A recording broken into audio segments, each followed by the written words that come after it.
The moment before dawn is a place unto itself, as if day and night meet at a threshold and pause to exchange a silent greeting.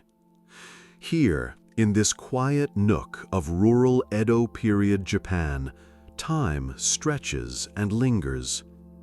The air is cool, just cool enough to touch the skin like a soft whisper, and the world holds its breath, waiting for the first pale threads of light to unravel across the sky. A low mist drifts over the water-filled paddies, tendrils of fog curling around each young rice shoot. They stand in orderly lines, dark green blades bowing gently beneath the weight of their own moisture. From a distance, the fields appear as a delicate patchwork quilt, stitched together by narrow earthen embankments that guide the water and divide one plot from the next. In the mist, these seams blur, and the landscape takes on an almost dreamlike quality. As our narration begins, imagine yourself walking along one of those narrow embankments. Beneath your feet, the soft earth gives slightly, and the faint scent of wet clay rises to meet you. Each step is measured and unhurried, intended not to reach any destination swiftly, but simply to feel the world opening around you. Ahead, the thatched roofs of simple village homes silhouette against the dim horizon. Wisps of smoke curl upward from chimneys, hinting at hearth fires coming to life within. In one home, a mother arranges embers in the hearth, coaxing them to a steady glow. The faint amber glimmer dances across lacquered screens, revealing hand-painted plum blossoms in soft silhouette. She slides a ceramic kettle over the coals.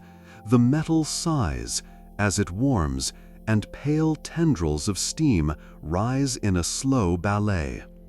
She will prepare rice porridge scented with pickled plums, one bowl for her son before he departs to join the other children on their journey to the communal planting. Each action she takes is gentle, deliberate. There is reverence in every motion, for in these simple tasks lies the promise of nourishment and community. A few hundred feet away, an elderly man kneels beside a small shrine beneath a maple tree. The shrine is modest, a simple wooden box painted a faded vermilion, housing two porcelain offerings of water and rice. He bows deeply, placing his forehead to the ground, and offers a quiet prayer of gratitude to the kami of the earth.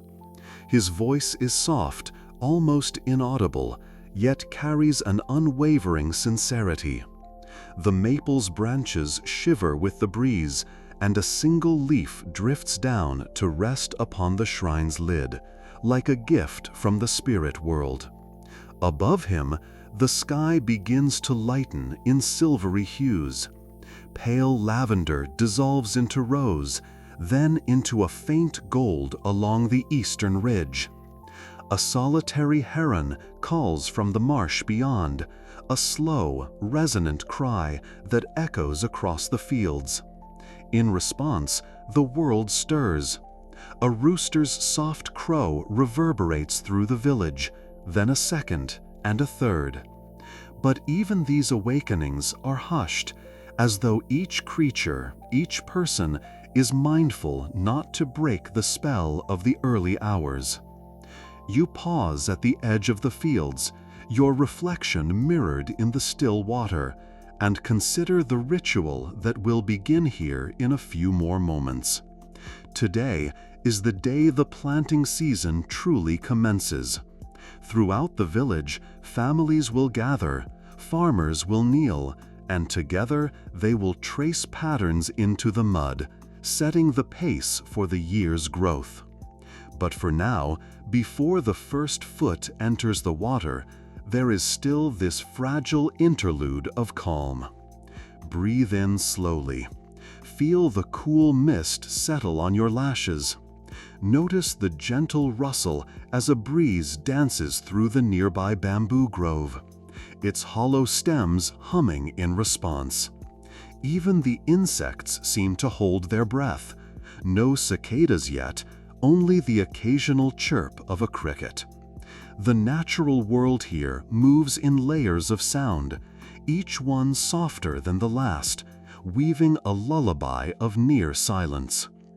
As the day unfolds, the camera might linger on the delicate curvature of a young rice shoot, droplets of dew reflecting the newborn sky. It may drift to the thatched roof edges, where moss spreads in soft patches, nature's embroidery.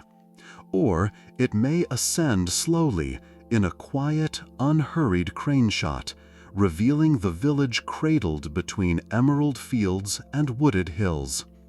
In these moments, there is no rush, only an invitation to surrender to the stillness, to allow attention to settle like sediment in clear water. Soon, voices will join the ambient symphony. A father will call for his eldest son, reminding him to fasten the rope sandals before stepping onto the levee. A neighbor will murmur greetings as she passes a well, drawing up a wooden bucket of water. But even these human sounds are tempered by courtesy and familiarity, lacking any harshness or urgency. They blend into the soundscape like brushstrokes in a watercolor painting, soft lines that deepen the composition without disturbing its peace. And what of the farmers themselves? When they slip into the paddies, they do so barefoot, letting their toes sink into the cool mud. Their breaths come slowly, rhythmically. One by one, they position the bamboo planters, long tubes carved with precise measurements, to mark where each rice clump will rest. With deliberate care, they lift a handful of seedlings, roots entwined, and press them into the earth at even intervals. The action is simple but profound. It is an act of faith in the unseen waters beneath, in the life force coursing through each slender stalk. In our narration, we might dwell on the textures, the soft rustle of kimono fabric as a woman kneels, the slick, yielding feel of mud between calloused fingers, the sound of water sloshing in the furrow as feet move along the row.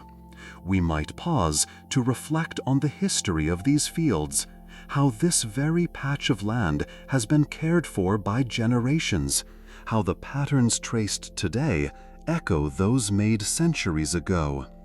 Each breath you take, each heartbeat you feel, aligns with their labored but peaceful rhythm. Now, imagine the sun peeking fully over the ridgeline, its light filtered through the mist, bathing the scene in a tender golden haze. The temperature rises by just a degree, and tiny ripples form on the paddies as the breeze picks up. Farmers stand and stretch, wiping droplets from their brows. The planting continues, but the tempo remains soft, measured. Conversations remain in hushed tones, exchanging observations about the weather, offering gentle advice on planting depth, or sharing a wry smile at a child who tilts their head in concentration. By mid-morning, the sky has cleared of mist, but the air retains a crystalline coolness. The fields now glisten as if sprinkled with starlight. Nearby, an ox pulls a wooden plow to level the ground where planting is yet to begin. The ox moves with slow dignity, its breath visible in the cool air, its sound a low rhythmic grunt like a metronome set to the pulse of the earth. The farmer guiding the ox walks beside it, a simple wooden staff in hand, murmuring softly to calm and encourage the beast. Their partnership is an unspoken. As dawn's first light softens the horizon, the village awakens to the promise of new beginnings. Today marks the true commencement of the planting season. Along the network of narrow earthen embankments, families convene. Women in muted indigo kimono, men in simple hemp robes, and children in cotton tunics, each carrying bundles of slender rice seedlings bound with reed twine. The path underfoot is cool and firm, still damp from last night's dew, and the air carries the faint, sweet scent of wet earth. There is no rush here, only a collective inhalation before the steady exhalation of work. One by one, farmers step barefoot into the flooded paddies, toes sinking into the cool mud. A hush falls, as though the fields themselves cradle the moment. Their reflections ripple softly on the glassy water, casting gentle distortions of human form beneath a sky brushed with pale gold. Each family claims its assigned plot. A father kneels at the water's edge, arranging a bamboo seedling marker, a long hollow tube carved with evenly spaced notches. This simple tool ensures that each clump of rice will be planted at the correct depth and spacing, a microcosm of order within the natural world. He presses the marker into the mud at his left hand, then moves to his right, planting seedlings at each notch with deliberate care.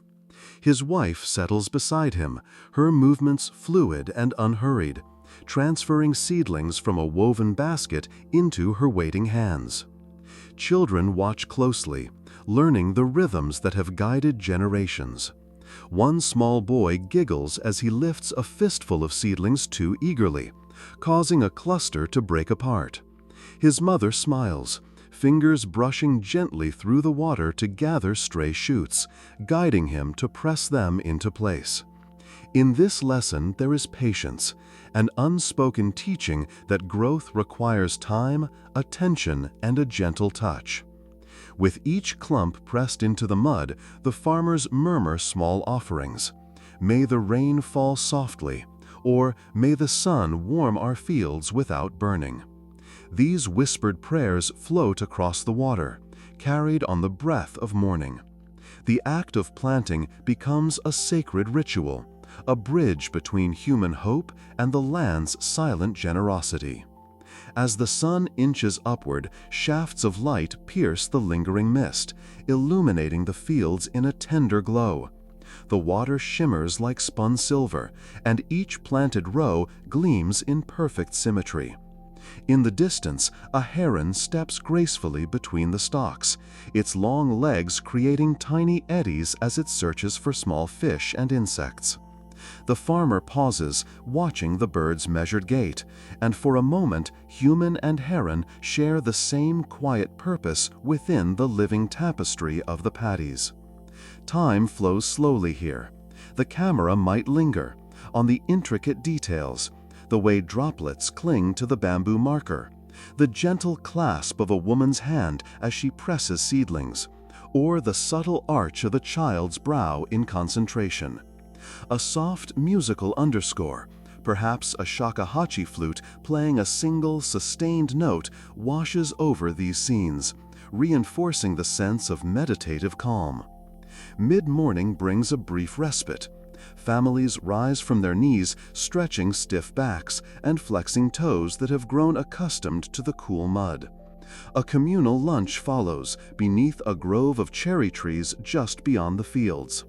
Simple fare: rice balls wrapped in bamboo leaves, miso soup warmed over an open flame, and pickled vegetables.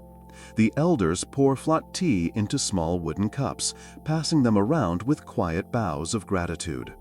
Conversation is hushed, remarks on the weather, predictions of a bountiful yield, soft laughter at a child's playful antics, all woven into the gentle fabric of the day. Replenished, the farmers return to the water, their shadows cast long across the paddies. The midday sun is gentle in springtime, able to coax growth without scorching tender shoots. A slight breeze stirs the air, and ripples cascade across the fields like whispered secrets. In the distance, the forested hills stand watch, their dark green slopes punctuated by the pale pink of early cherry blossoms. As planting continues, attention turns to the technique itself. The ideal depth is critical. Too shallow, and seedlings risk drying. Too deep, and they struggle for light. Fingers learn by feel. The slick give of soft mud, the resistance of firmer ground, the slight tug as roots clasp the earth. This tactile knowledge has been refined over centuries, passed from parent to child, elder to apprentice. The care lavished on each clump reflects a profound respect for life's fragile beginnings. Beyond the visual rhythm, there is a deeper choreography at play. Mothers hum traditional lullabies in low voices, their melodies drifting across the rows. Fathers offer gentle instructions. Press firmly but gently. Let the roots breathe. Children echo these phrases in their own soft voices, affirming the shared purpose of the community. Every movement, every word is part of a living tapestry, an ongoing testament to the interdependence of people and land. As afternoon light softens, the fields take on a warm glow. Shadows lengthen along the embankments, and the water's surface glistens with gold. A family of ducks paddles by, following the cursor of a farmer's hand as it smooths the earth around newly planted shoots. They peck at insects disturbed by the labor, offering a living testament to the harmony between work and ecosystem. Eventually, the final row is completed. Farmers stand and stretch, letting the water sluice through their legs one last time before climbing the embankment. They gather their baskets and markers, wiping mud from their hands and sandals. One by one, they bow toward the fields, an unspoken gesture of thanks and farewell until the next tending. At day's close, a lone lantern is lit on a pole beside the main path, its paper shade glowing like a gentle star. The farmers depart, their silhouettes framed by the lantern's warm light. In the dimming evening, fireflies begin to flicker among the embankments, their tiny beacons dancing above the water. A hushed breeze stirs the rice shoots, and the fields exhale the warmth of the day. Before sleep, the village gathers once more at the small shrine by the maple tree. Offerings of rice and water are replenished, and a final prayer is offered for the planted crops to take root and thrive. The elder leads a simple chant, notes held long and soft, inviting each villager to join in a collective promise to care for the land. In the echo of those voices, one senses the cyclical heartbeat of seasons, generations, and the ever-turning wheel of life. As the screen fades to black, let your own breath slow to match the field's gentle pulse. Feel the cool earth beneath imagined feet, hear the soft murmur of water around your ankles, and carry with you the hush of a world where each gesture is measured, each moment savored. In that stillness, may you drift, planting your own dreams in the fertile silence of rest. As the days flow gently into weeks, the paddies transform from glassy mirrors to seas of living green. In this chapter, we linger amidst the young rice plants as they unfurl toward the sky. And we walk beside the villagers whose every careful gesture nurtures this burgeoning world. Let your breath slow to match their measured pace, and allow each soft image, each whispered observation to guide you deeper into calm. Long before dawn, the village stirs to a quieter rhythm than the planting season. The mists that once hugged the surface of the paddies now drift higher, rising like ghostly curtains from the water. Under a pale, silvery sky, the rice blades stand in orderly ranks, each shoot a slender spear of vibrant jade. In the half-light, the fields appear boundless, as if you could walk forever through these smooth, rippling waves of green. A farmer steps onto the embankment, his reflection splitting gently in the still water below. He carries a hand-carved wooden staff, worn smooth by years of use, and pauses to survey the fields. His gaze sweeps across the paddies, noting the subtle variations in height and hue. Where some rows stand tall and verdant, others show a leaner growth, perhaps needing more careful tending. He dips his staff into the water, measuring the depth, then kneels to feel with his fingers the strength of the roots beneath the mud. This morning ritual requires no words, only attentive hands and an open heart. As the sun ascends, pale gold light filters through thin cloud cover, illuminating each leaf in soft relief. Dewdroplets cling to the edges of blades, refracting the early light like myriad tiny prisms. A gentle breeze passes, and the paddies sway in unison, creating a living ripple that moves across the fields like a slow, meditative wave. In that moment, the world seems to breathe as one, a green, pulsing heart set within the earth. Villagers gather again beside the fields, preparing for the first tending of the season. Their purpose today is weeding and aerating, tasks as vital as planting itself. Over time, silt and algae can gather on the water's surface, and unwanted grasses push their roots through the mud, threatening the rice's gentle uprising. With slender bamboo poles, farmers guide the water flow, opening or closing tiny sluices in the embankments to maintain the perfect balance between nourishment and oversaturation. Then, kneeling at the water's edge, they draw small hand hoes, tools with short handles and curved metal blades, to loosen the mud around each row of rice. Each farmer works in a private zone, yet their movements echo a communal choreography.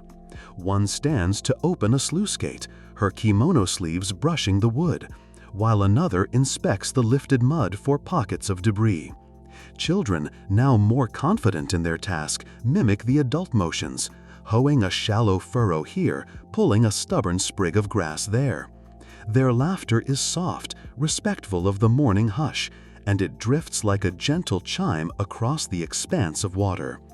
In our narration, we pause to notice the textures, the way mud folds softly beneath the hoe, the sheen of algae on a disturbed patch of water, the slender rice stools arching back to their vertical stance once freed from suffocating growth.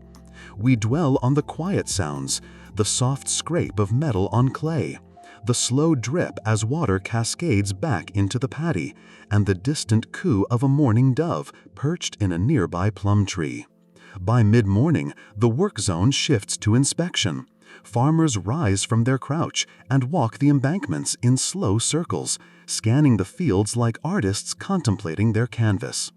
They check for pests, small snails clinging to stems, dragonfly larvae in the water, and remove them by hand, dropping each carefully into a small wicker basket to be later released into a nearby pond, where they will feed fish that in turn help control mosquito populations.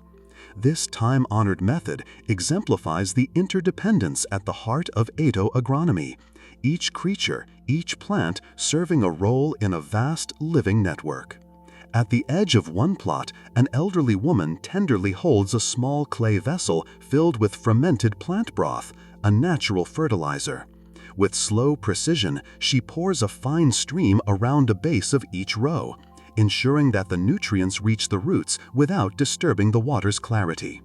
Her movements are ritualized, guided by decades of practice. A tilt of the wrist here, a slight nod of acknowledgement to the earth there. This simple offering reflects a profound humility before the natural world, a constant awareness that human stewardship is both privilege and responsibility. Elsewhere, a group of children gather the younger rice seedlings that, on the day of planting, were too sparse to root firmly. Gently, the children transfer these fragile shoots to a corner of the paddy, replanting them in a sheltered nook where the water is shallowest. As they work, they whisper soft encouragements, "Grow strong, little ones," and pat the mud around each plant as if tucking it into a warm bed. Their small hands move with earnest devotion, an embodiment of the village's collective care. As the sun climbs toward its zenith, a soft hush falls once more. The farmers step back and, in unison, bow toward the paddies, an expression of gratitude for the life stirring beneath the water. It is a brief gesture, yet imbued with deep sincerity. Thanks for the yield to come, and hope that the season's growth will match their quiet labors. The camera might linger on these bows, capturing the synchronized grace of the gesture. Then, in slow fade, it drifts along the water's surface, revealing details often overlooked.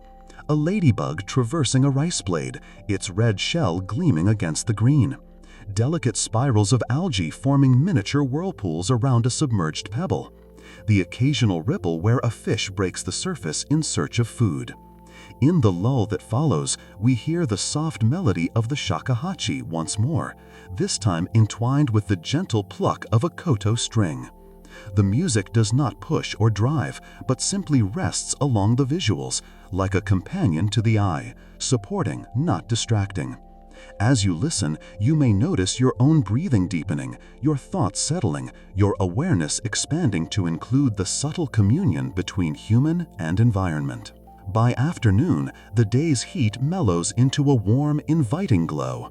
Under a spread of pine trees beside the fields, families congregate for a simple tea ceremony, a moment of repose between chores. A wooden brazier emanates a soft orange glow, warming a cast-iron kettle beneath its spout. With slow care, an elder ladles water into a porcelain bowl, then adds finely sifted matcha, whisking in gentle circles until a frothy surface forms. The steam rises in a curling plume, carrying the tea's earthy aroma across the clearing. Seated on woven mats, the farmers lift their bowls in unison, bowing their As the wheel of the seasons turns toward autumn, the paddies ripen beneath a mellow sun. Where once the water lay like glass, now stands a sea of golden stalks, bowed beneath the weight of their own abundance. In this chapter, we immerse ourselves in the hushed excitement of harvest and the gentle celebration that follows. Soft drums, lantern-lit gatherings, and quiet gratitude beneath the harvest moon. Before first light, the village stirs with purposeful serenity. Figures move along the embankments in straw hats and layered robes, careful not to startle the field's slumbering grandeur. The air holds a crisp edge, hinting at the cool nights to come, and the sky glows with a pale hint of dawn. In small clusters, families carry woven baskets, sickles with curved blades, and cloth bundles for gathering the freshly cut sheaves. Their breath rises in tender puffs that drift like whispered prayers across the rippling stalks. At the field's edge, an elder pauses to offer quiet words of thanks. Kneeling on a fold of straw mat, she spreads a small cloth and lays upon it offerings of rice cakes, seasonal fruits, and a steaming bowl of milky porridge. The steam rises, weaving among the rice stalks like a friendly spirit. With hands clasped and head bowed, she utters a soft chant of gratitude to the kami of earth, water, and sky for guiding the crops from seedling to abundance. A gentle bell rings in the nearby shrine, its clear tone carrying across the fields, marking the sacred commencement of the harvest. As pale light spills across the paddies, farmers slip into the golden waves. Their sickles rise and fall in slow, steady arcs, each motion precise, each cut deliberate. The curved blade slides beneath a stalk, loosening fibrous roots from the earth. The stalk is gathered in round bundles of 20 or 30, bound with reed twine in a single, smooth loop. Then, in unison, the villagers stand, holding up their sheaves in a silent offering before tucking them beneath their arms to carry to the bundling station at the field's far end. The rhythm settles into a soft metronome: cut, bind, carry place. Over time, the field transforms from standing gold to rows of neatly stacked sheaves, each row a testament to human care and nature's generosity. In our narration, we dwell on the tactile sensations, the crisp crackle of stalks under sickle, the faint scent of turned earth, the cool friction of reed twine closing around each bundle. Children, now more familiar with the art of harvest, assist the bundling. They gather loose sheaves, align them with crisp precision, and echo the binding motion they have watched for weeks. Older siblings guide younger ones, their voices hushed but warm. Steady your hand, and let the stalks rest before binding. Their small laughter, carried in gentle ripples, brightens the dawn like scattered petals.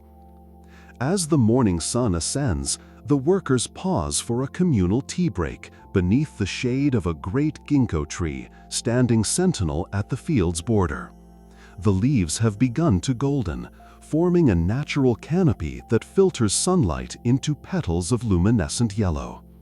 Under its boughs, a low table is set with earthenware cups, steaming tea, and rice crackers subtly flavored with sesame. The elder pours each cup with the care of a ritual, lifting the teapot in two hands and bowing slightly. The first sip is warm, bittersweet, grounding, an acknowledgement of the work done and the reward yet to come. After rest, work resumes with a lighter heart. The bundles are carried to the bamboo racks erected at the field's edge, rows of poles lashed between posts several feet above the ground. Here, the sheaves are draped upside down, their heads brushing gently against the morning breeze. This curing process allows the grains to dry evenly, preserving their flavor and preventing spoilage. The sight of hundreds of golden sheaves fluttering in the wind as autumn's golden hues yield to winter's gentle hush, the paddies rest beneath a silvery frost. In this chapter, we return from the open fields into the warmth of village homes, where hearth smoke curls against wooden beams and the world outside becomes a soft, muted tapestry of white. Here, we savor the comfort of shared stories, the slow clink of teacups, and the steady heartbeat of the hearth, each moment a quiet refuge against winter's stillness. The first snowfall arrives softly, as though the sky itself has unfurled a vast sheet of rice paper and gently dusted the world. Before dawn, the village lies veiled in pristine white. Roofs sag slightly under the weight of snow, and the earthen embankments between fields have become raised ridges of powder. Where once green rice blades swayed, now lie faint ripples beneath the snow's surface, hidden rhythms waiting for spring's return. In one farmhouse, a faint glow appears at a small window. Within, a mother stokes the irori, a sunken hearth at the room's center, adding charcoal until embers glow a steady orange. The hearth's low stone walls cradle a square iron kettle, its spout gently hissing as water begins to dance with heat. The room is simple, lacquered low tables pushed aside to make floor space, straw tatami mats that insulate feet from the chill, and sliding shoji screens that diffuse the pale morning light into soft rectangles on the frost-laced floor. A father kneels beside the hearth, stirring a pot of ozoni, winter soup made with mochi rice cakes, fresh greens, and fragrant broth. The steam rises in lazy curls, carrying the aroma of simmered kombu and sweet chestnut. He ladles a sample into a small bowl, tasting for balance, salt from miso, a hint of sweetness from simmered vegetables. Satisfied, he quietly sets the pot aside and moves to lay out lacquerware bowls on a low tray, each one receiving a steaming scoop of comfort. Outside, footsteps crunch through the snow. The eldest son returns from the village path, carrying a bundle of firewood strapped in reed twine. His breath forms a mist as he steps into the doorway, and the mother greets him with a soft laugh, brushing snowflakes from his hair. He kneels by the hearth, placing the wood beside the embers, and the crackle of new flames fills the room with lively warmth. The family settles around the irori, their legs tucked beneath woven blankets, and in the flickering light, faces glow with contentment. In our narration, we pause on these domestic details, the orange glow reflecting in polished lacquer, the braided texture of reed twine holding kindling, the steam's slow rise against the hearth's dark backdrop. We note the silence outside, the only sounds, the sigh of wind through bare branches and the soft thud of snow falling from eaves. As the soup is shared, conversation drifts like drifting snowflakes, gentle recollections of autumn's harvest, whispers of hopes for the coming spring, and soft guidance for the children's studies. The eldest daughter presents a calligraphy scroll she has been practicing, a simple proverb written in summy ink, translated as, "Even in winter's grip, the seed sleeps in silence." The father nods in approval, and by the hearth's light, she traces the characters with a practiced hand, each stroke deliberate and calm. After breakfast, the mother removes stacks of neatly folded furoshiki, cloth wrappers, for the family's provisions. Today, they will deliver preserved foods to neighbors, pickled daikon tucked in ceramic jars, salted salmon in bamboo boxes, and sweet bean paste in cloth parcels. These gifts are tokens of care during the lean months, ensuring that no household faces winter's chill alone. Stepping out once more into the crystalline morning, the family wraps heavy woolen scarves around their necks and slips on straw sandals lined with cloth. The snowflakes swirl around them in soft eddies, the village path now defined by footprints old and new. Along the way, they pause to greet neighbors, an elderly couple tending a small greenhouse of hardy winter vegetables, a group of children sliding on packed snow near the well, and a wandering monk offering blessings with a low bow. Each exchange is gentle, a word of gratitude, a shared smile, a nod of mutual support. Returning home before midday's pale sun, they find the hearth's warmth still deep and steady. The father resumes the irori's care, adding small pieces of charcoal to maintain the embers. The mother brings out a lacquered box of dried persimmons, hoshigaki, which she peels and suspends on a bamboo rack over the hearth's edge. In the rising heat, the fruits slowly crystallize, their sweet aroma mingling with charcoal smoke. This simple ritual fills the home with a soft, fragrant warmth, heralding winter's bounty. As afternoon drifts into early evening, the village gathers in the communal hall, a long timbered structure warmed by multiple hearths. Mats lie across the floor, and low benches face a central stage, where an elder storyteller will recite tales passed down through generations. Tonight's narrative is the legend of the fox spirit, a creature of cunning and compassion whose winter wanderings teach lessons of kindness and hidden truths. The lanterns glow with a soft amber light, and villagers settle onto mats with steaming bowls of roasted chestnuts. A hush descends as the storyteller, wrapped in a thick robe, steps forward. His voice is clear and measured, each word chosen for its resonance rather than its volume. He begins. Long ago, when the world was young and the fields were new, there lived a fox with fur white as snow. As he weaves the tale, the camera might linger on close-ups, the storyteller's weathered hands, the flicker of firelight across his face, the rapt expression of a child pressing forward to listen. The narrative unfolds slowly, mystical encounters beneath moonlight bamboo groves, acts of unexpected mercy, and the fox's soft footsteps invisible in fresh snow.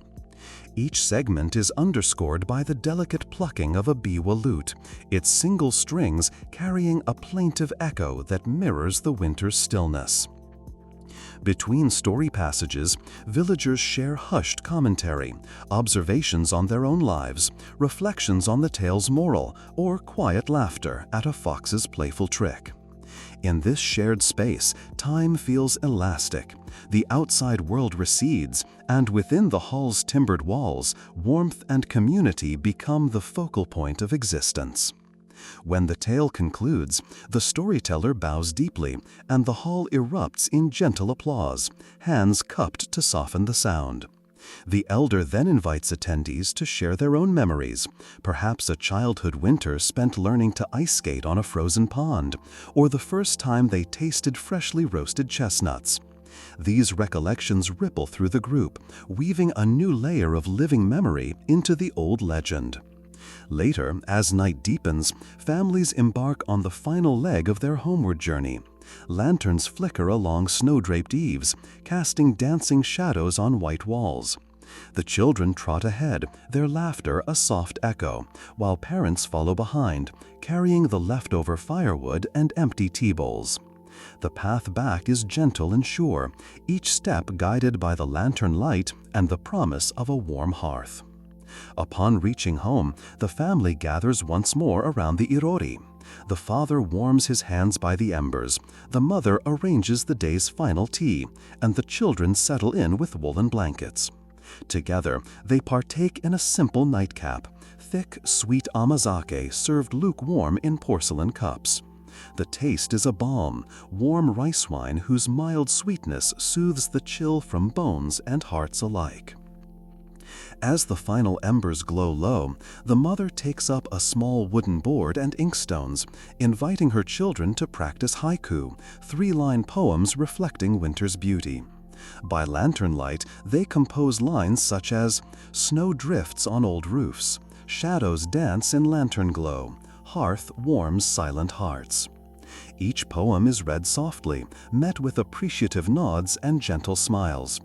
In these moments, creation and community meld. The act of writing becomes an offering of presence, a shared meditation on the day's unfolding. Finally, the family rises, folding blankets and extinguishing lanterns one by one.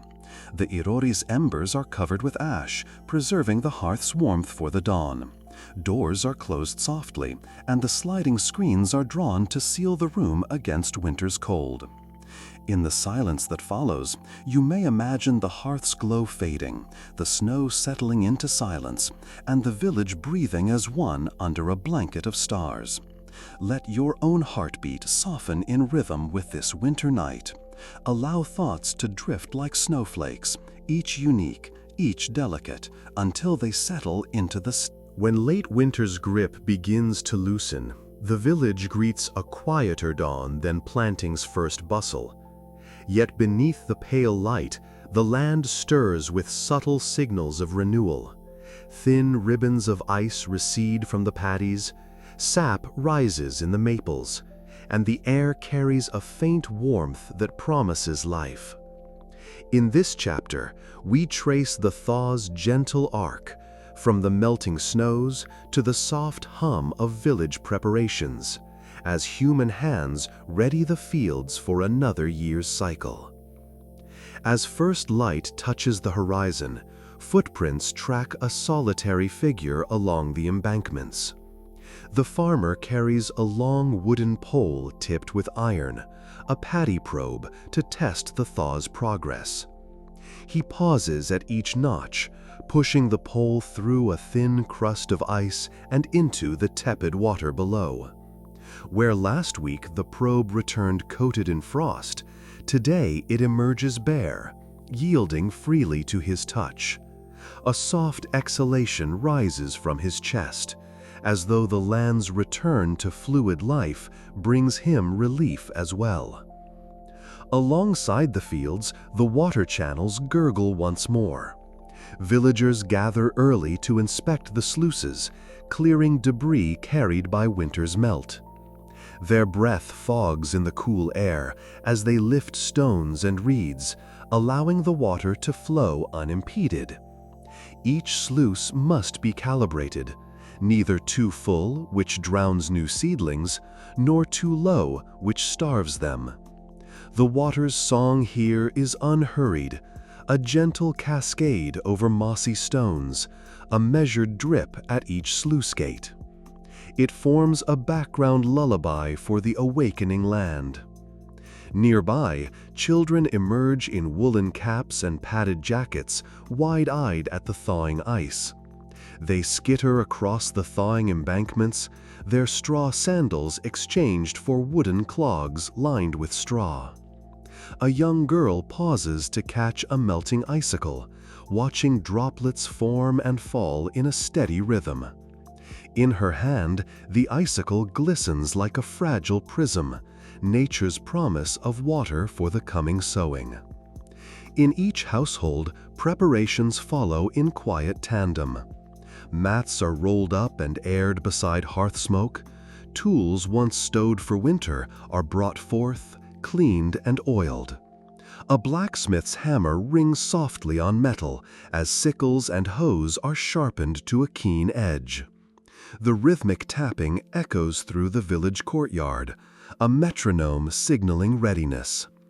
In the smith's soot-dusted workshop, glowing embers reflect off the bellows' curved iron, and the smith breathes life into each draft, shaping steel into implements that will guide the earth's turning. By mid-morning, a communal threshing area forms at the edge of the largest field. Here, farmers perform a ritual cleansing of last year's rice sheaves.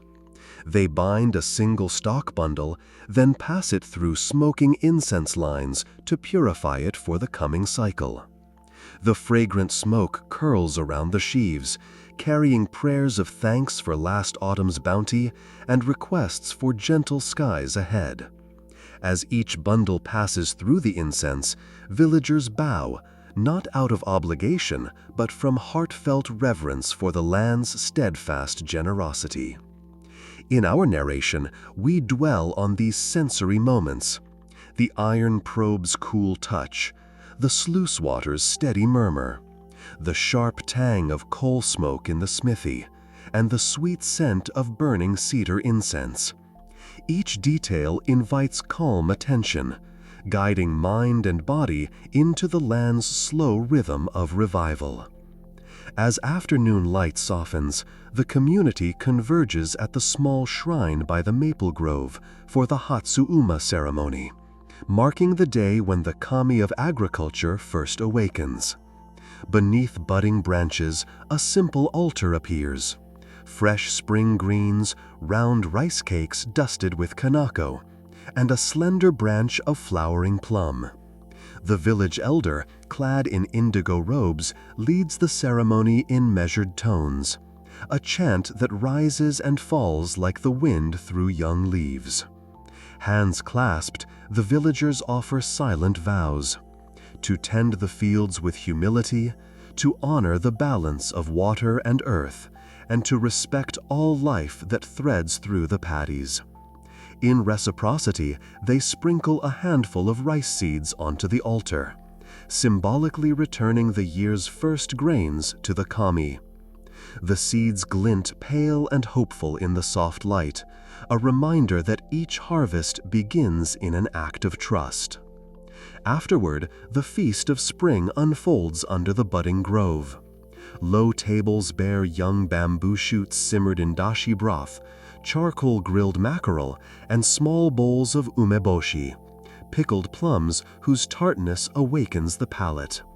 Tea is poured from a gracefully curved spout, and the vapors mingle with the scent of thawing earth.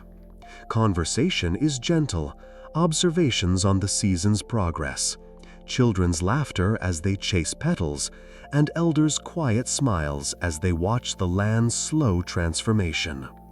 As dusk gathers, lanterns carved from hollowed gourds glow along the pathways.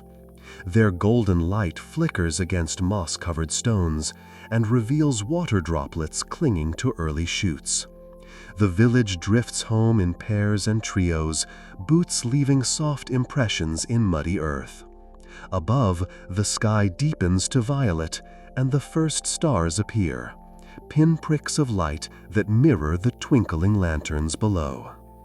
In this spring thaw, we've witnessed the land's transition from sleep to stirring life, and the community's collective care in guiding that transformation. May your own thoughts follow this unhurried emergence, settling into the soft cadence of thawing waters and awakening fields. With the fields readied by thaw and ritual, the time arrives to sow the first rice seeds, tiny grains carrying the weight of centuries of practice and hope. In this chapter, we move alongside the villagers as they scatter, soak, and nurture these seeds, intertwining ceremony and labor in a dance of careful intention. Before sunrise, families gather at the communal drying shed where last year's rice grains await rehydration. The shed's wooden planks exhale the warm scent of stored harvests, and small clay pots line the shelves, each labeled with the family's emblem. A hush settles as farmers carry baskets of grain into the center, pouring them into woven sieves to separate stray chaff. The soft rustle of grain echoes like rain, a soothing counterpoint to the stillness. Once sifted, the grains are placed in large, shallow vats of cool spring water. Each family takes turns, dipping their hands into the vats and gently swirling the seeds, removing immature kernels and ensuring even hydration. The water turns milky with starch, and the farmers murmur blessings as they work. May these grains awaken strong roots, and may the fields grant shelter to each new stalk. Their voices are quiet, imbued with reverence rather than urgency. While the grains soak, the village's priest prepares ceremonial implements at the shrine. A lacquered tray, a white silk cloth, and a small jar of sacred spring water drawn from the mountain source. The shrine itself sits at the edge of the fields, its vermilion gate framed by budding cherry branches. Lanterns painted with crane motifs hang from its beams, swaying in the morning breeze. At mid-morning, all converge beneath the torii gate for the Tanerai no Matsuri, literally rice washing festival. The priest chants an invocation to the kami, calling upon earth, water, and wind to bless the coming season. Then, one by one, families present their soaked grains on the lacquered tray. The priest dips a sprig of sacred sakaki branch into the spring water, sprinkles a few drops onto the grains, and offers a short prayer. Through water's purity, may these seeds yield abundance. As each family's grains are blessed, the community bows in unison, heads lowered, hands pressed together. The silence is profound, held together by the shared knowledge that each seed sown today carries the promise of sustenance, culture, and continuity. After the ceremony, the blessed grains are transferred to shallow baskets lined with straw to drain. Children help spread them in thin layers, careful that no seed is buried beneath another. Under the warming sun, the baskets sit at the field's edge, allowing the grains to dry just enough to maintain firmness before direct sowing. As afternoon wanes, farmers take to the paddies, this time scattering the soaked rice by hand.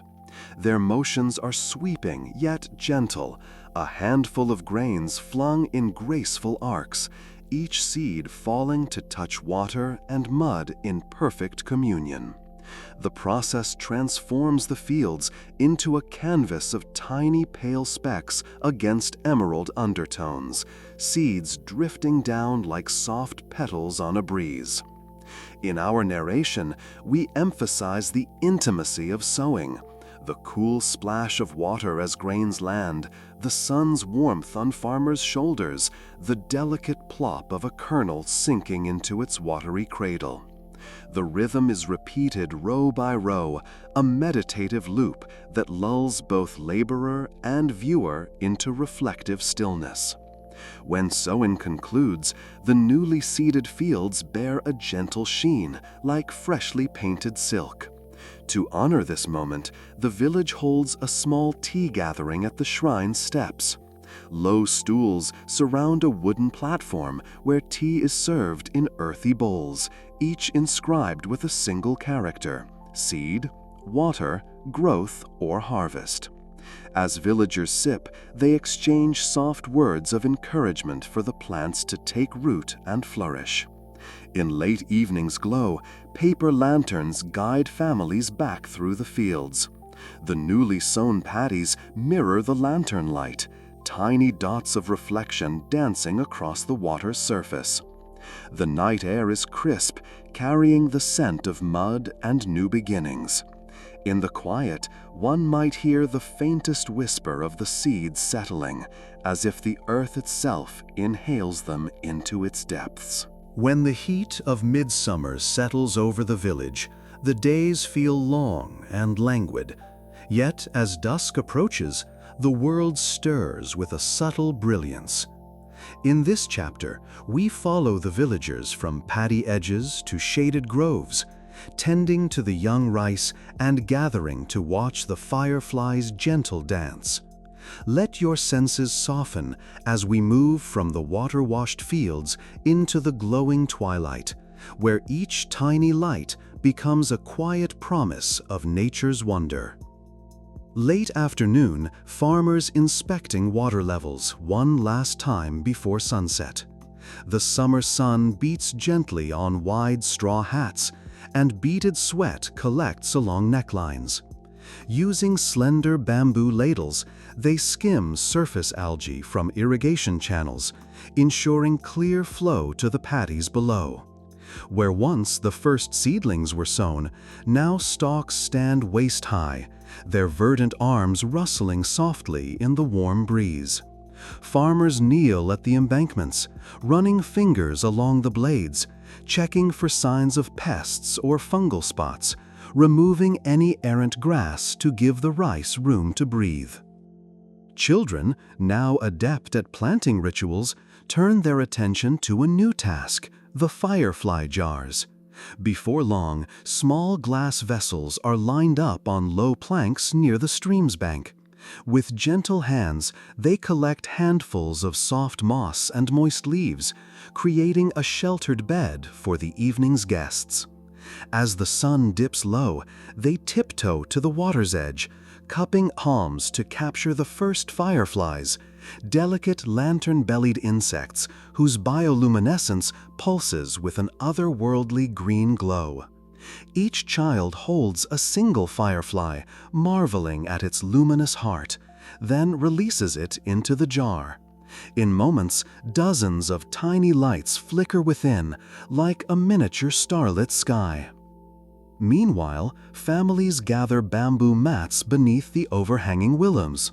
Mothers unfold lacquer trays of chilled dungo, mochi dumplings skewered in pastel hues, and cups of cold barley tea. The sweet, sticky rice treats offer cool relief, while the tea's earthy bitterness sharpens the senses for the spectacle to come. Conversation drifts across the mats in soft murmurs, observations on the rice's growth, predictions of a plentiful autumn, and gentle guidance for children balancing excitement with respect for the fireflies. As twilight deepens, the village elder tolls a lone woodblock a single time, its hollow sound echoing through the fields and calling all to the riverbank. Lanterns fashioned from hollowed gourds are lit, their perforations casting patterns of light onto the water surface.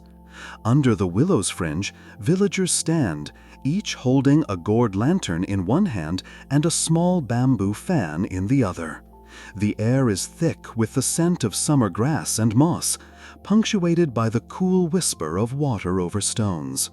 First, the firefly jars are opened one by one. A hush falls as children lift the lids and the captured lights spill out, rising in lazy spirals above the bamboo mats. The firefly's glow shifts from green to pale gold in the dimming light, and villagers watch in silent awe as hundreds of tiny beacons drift toward the stream. There, the insects settle among bulrushes and mossy banks, their glow mirrored in the moving water. It is a moment of shared wonder, a ritual of release that honors the delicate balance between curiosity and care. In our narration, we linger on the sensations, the cool brush of evening air against exposed skin, the gentle crackle of bamboo lantern flames, the faint hum of insects in the summer dusk. We describe the visual poetry of fireflies weaving through reeds, their lights pulsing in unison before scattering in random arcs, each a living punctuation of stillness. After the release, families settle back onto their mats. The lanterns glow softly, and above, the first stars emerge in the deepening indigo. An elder begins a low chant, a simple verse celebrating summer's gifts and the interdependence of all creatures.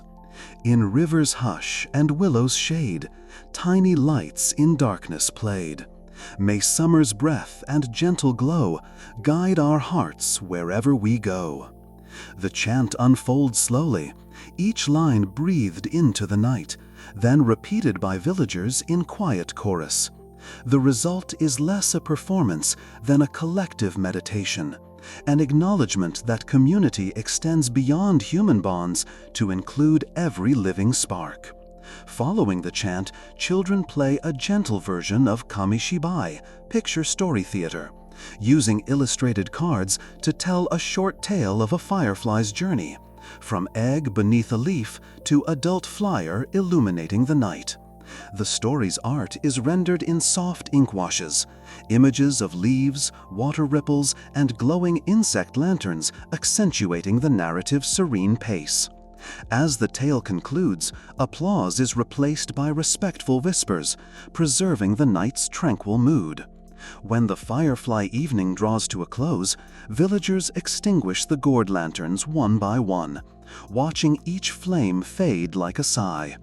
The children, eyelids heavy with wonder, gather their empty jars, now returned to the stream's banks.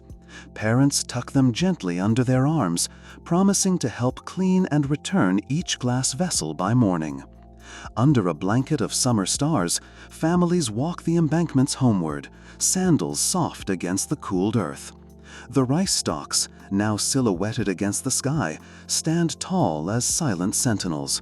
The only sounds are the faint rustle of leaves and the soft splash of water in the channels, nature's own lullaby. As the first light of summer's dawn unfolds, we return once more to the tranquil edge of the rice paddies. The world breathes in gentle harmony, fields rippling in emerald waves, lantern-lit memories fading into morning's glow, and the promise of renewal shimmering on each blade.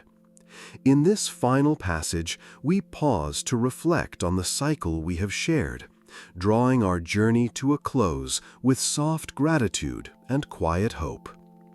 Before sunrise, a soft mist drapes over the paddies, recalling the hushed beginnings of our prologue. Yet beneath this familiar veil, the landscape has transformed. Seedlings grown into swaying seas of green. Golden sheaves once stacked now fed the village, and winter's silence gave way to spring's awakening and summer's gentle glow.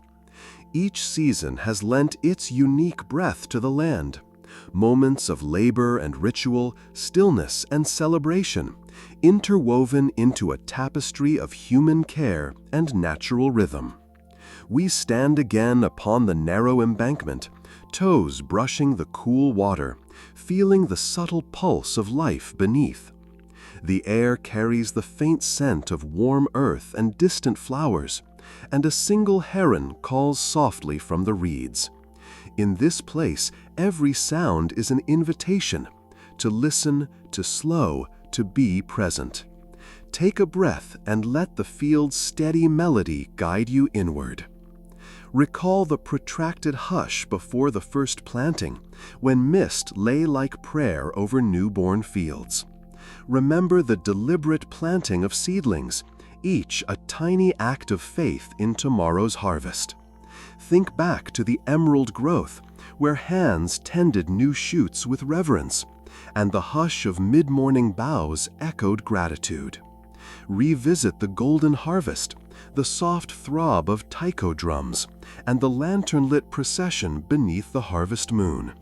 Feel the hearth's glow in winter's embrace, the communal tales by lamplight, and the delicate sweetness of winter's haiku.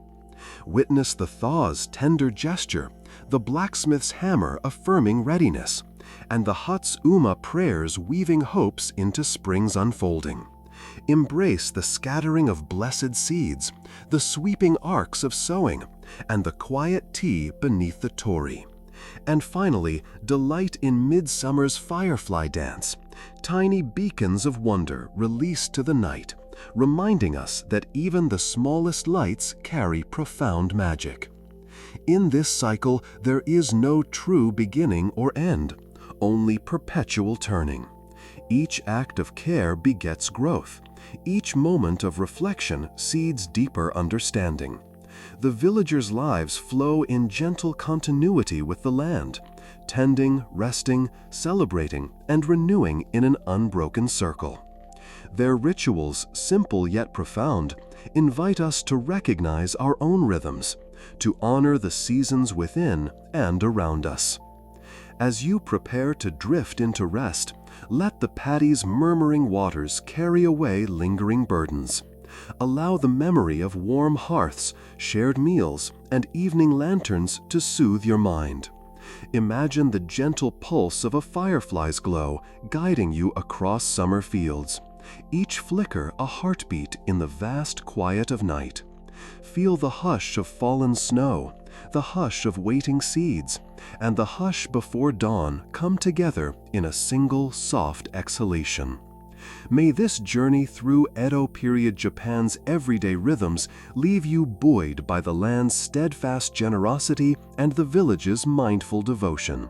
And may sleep arrive as softly as mist on a summer morning, quiet, restorative, and full of quiet promise. Thank you for sharing these hours of calm storytelling. Good night, and may your dreams find rest in the gentle cycles of the world.